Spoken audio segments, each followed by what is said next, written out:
Hi there, and welcome to Feeling Better. I'm Dr. Betsy Bennett. I'm a clinical health psychologist, and this is the place to come for tips and tricks for getting the most out of life, no matter what disease you might be living with.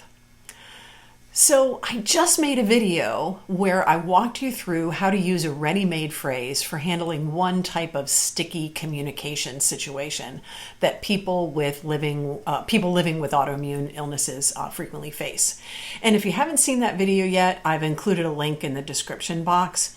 You might want to watch that video first, but honestly, you don't have to. You'll get this today. You'll follow me. So today we're going to use the same technique for handling a different kind of sticky situation. How do you explain your illness to someone who doesn't know or doesn't understand what your illness is? So whether your illness is invisible or highly visible, you're going to encounter, and I know you already have, situations where you need this brief to the point explanation of what your illness is and what it means to that person in this relationship, whatever it is that you have. So this situation is perfect for the ready-made phrase. You're going to want to carefully craft this ready-made phrase so you can use it whenever you need it and you don't have to think about the right way to explain your illness. With your ready-made phrase on hand, you will have already done that work and you will have it memorized. Done and done. Minimal energy. So, how do you create a ready-made phrase for explaining your diagnosis? There are 3 easy steps. Number 1, you want to acknowledge that the person may not know anything or very little about your condition or may be confused about it. Number 2, you're going to want to explain what your illness is and how it affects your body. Number 3, you're going to want to explain how your illness may or may not affect that other person. So step 1 could sound like this. I'm not sure that you know this, but I have psoriasis. Step 2 could sound like this. Psoriasis is an autoimmune disease that affects multiple organs, including the skin. And step 3 could sound like this. It's not possible to catch psoriasis from another person, and you're not going to hurt me if you touch an affected area, so there's no need for you to feel nervous about being close to me, and it's totally safe for me to go swimming. Here's another example. Step 1. You probably don't know that I have rheumatoid arthritis. Step 2. RA is what we call it. It's an autoimmune disease that affects joints and can also affect other organs in your body and cause severe tiredness or fatigue. It often comes in these flares, meaning that sometimes it gets a lot worse unexpectedly, and then it gets better.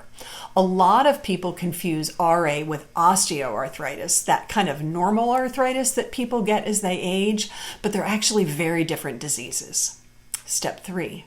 When my fatigue is really bad, I might not be able to drive for carpool. So while we're setting this up, I want to create a backup plan in case I'm too sick to drive.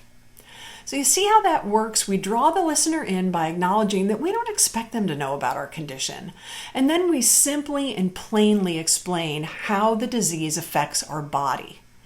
Then we explain what that might mean to our listener. In the first example, we calm their fears. They don't have to worry about touching us or being near us. In the second example, we give them a heads up that we're going to need some accommodations if our illness becomes severe unexpectedly.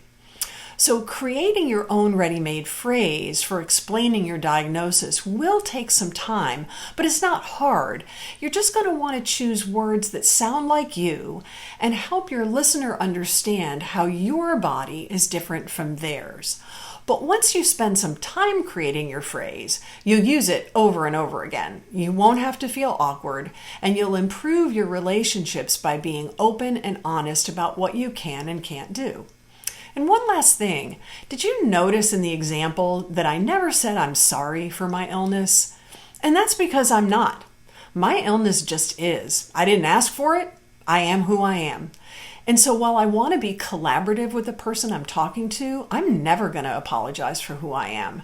And I don't think you should either, although that's your choice. That's another great thing about the ready-made phrase. It's a way of stating plainly and unapologetically where you and your body are now.